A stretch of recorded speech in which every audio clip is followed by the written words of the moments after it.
नव्या शिवालय कार्यालयातून सर्वसामान्यांचे प्रश्न सोडविणारा आमदार होणार उपनेते सचिन अहिर। शिवसेना उद्धव बाळासाहेब ठाकरे पक्षाच्या खालापूर तालुका व खोपोली शहराच्या मध्यवर्ती कार्यालयाचे उद्घाटन 4 सप्टेंबर रोजी सायंकाळी 6 वाजता वासरंग रोड, गुडलक चौक, खोपोली नगर परिषदेच्या कार्यालया शेजारी उद्घाटन शिवसेना उपनेते तथा आमदार सचिन भाऊ अहिर व शिवसेना नेत्या किशोरीताई पेडणेकर यांच्या हस्ते संपन्न झाल्याने शिवसैनिक, युवा सैनिक व महिला आघाडीमध्ये उत्साह संचारला आहे। तर हे मध्यवर्ती कार्यालय शिवसेनेचे उपजिल्हाप्रमुख नितीन सावंत यांच्या पुढाकारातून सुरू करण्यात आले असून या उद्घाटन सोहळ्याप्रसंगी शिवसेना उपनेते सचिन अहिर यांनी संबोधित करताना म्हणाले की ज्यांना आमदार केले ते कार्यालय घेऊन पळून गेल्याचे वक्तव्य करत शिंदे गटाचे आमदार महेंद्र थोरवे यांच्यावर टीका केली। तर या नव्या शिवालय कार्यालयातून सर्वसामान्यांचे प्रश्न सोडविणारा आमदार होणार असे मत उपनेते सचिन अहिर यांनी व्यक्त केले।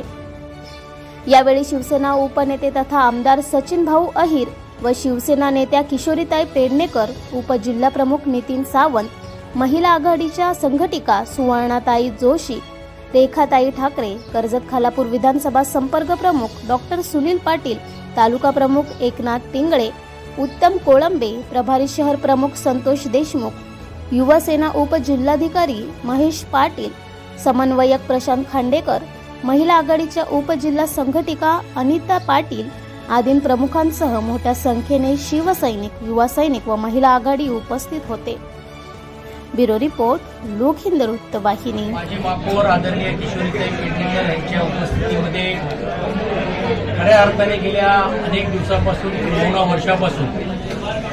सर्वसामान्य जनतेचे प्रश्न सोडवण्यासाठी पक्षाचा कार्यालय असावा अशी जी भावना त्यांच्या तमाम शिवसैनिकांनी होती आणि तो आनंदाचा क्षण आज नितीन सावंतजी असतील, सुनील पाटीलजी असतील, आमचे शहर प्रमुख आहेत, तालुका प्रमुख आहेत, उपजिल्हा प्रमुख आहेत, या सर्वांच्या उपस्थितीमध्ये आज या शिवालय कार्यालयाचं उद्घाटन झालं आणि खरोखरच आनंद होतोय। या कार्यालयाच्या माध्यमातून निश्चितपणे आज जसा नारा आम्ही दिलेला आहे की पक्षाचा नारा दिलाच गेलाय, पण या नाराच्या व्यतिरिक्त आमच्या महिला असतील, युवक असतील, या सर्व संघटनेने निर्धार केलेला आहे की हा फक्त आता शिवालय हा पक्षाचा कार्यालय पुरता मर्यादित न राहता हा आमदारांचा कार्यालय पुढच्या काळामध्ये होईल आणि सर्वसामान्य जनतेचे प्रश्न या कार्यालयातून सुटतील। कारण या अगोदर ज्यांना जबाबदारी दिली गेली होती त्याचं कार्यालय घेऊनच पळून गेलं आणि म्हणून त्यांना निश्चितपणे मताच्या माध्यमातून, लोकशाहीच्या माध्यमातून काढण्याचा निर्धार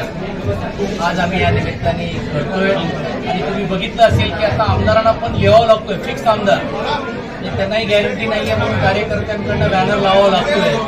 यातूनच आपल्याला हे स्पष्ट होईल का हवा कुठे चाललेली आहे। पहिल्याच आठवड्यामध्ये आदरणीय पक्षप्रमुखांनी पण कर्जत असेल, मुरुड असेल, परभणी असेल, या सर्व तालुक्याची तालुकाने देखील बैठका काही प्रमुख पदाधिकाऱ्यांकडे घेऊन जाण्याचं काम केलेलं आहे। निश्चितपणे महाविकास आघाडीच्या माध्यमातून बोलण्या सुरू आहेत, अंतिम स्तरावरती आहे। काही जरी झालं तरी देखील आमच्या सर्व कार्यकर्त्यांची भावना त्यांनी ऐकून घेतलेली आहे। कर्जत असेल, मुरुड असेल, आणि निश्चितपणे आपल्या पक्षाचा उमेदवार असावा असा निर्धार किशोरीताई असेल, मी असेल, मोहन पाटीलजी असतील, भोईर साहेब माजी आमदारांनी या सर्वांनी करण्याचं काम केलं आणि त्याला दुजोरा देण्याची भूमिका पक्षप्रमुख आदरणीय उद्धव बाळासाहेब ठाकरे यांनी घेतल्यामुळेच अजून आमच्या कार्यकर्त्यांमध्ये एक वेगळं जोश निर्माण झालेलं आहे आणि आम्हाला आत्मविश्वास आहे की या कार्यालयाच्या उद्घाटनाच्या माध्यमातून हा केवळ फक्त कार्यालय नाही तर पुढच्या काळामध्ये या निवडणुकीमध्ये जनसंपर्क कार्यालय पण देखील राहणार आहे आणि त्यातून जसं आज उद्घाटनाला आम्ही सर्वजण आलो तसंच एबी फॉर्म घेऊन पण आम्ही येऊ आणि एबी फॉर्मच्या व्यतिरिक्त विजयाची सर्टिफिकेट पण घेण्यासाठी इकडेच आम्ही सर्वजण उपस्थित राहू असा निर्धार आज किशोरीताई यांनी केलेला आहे।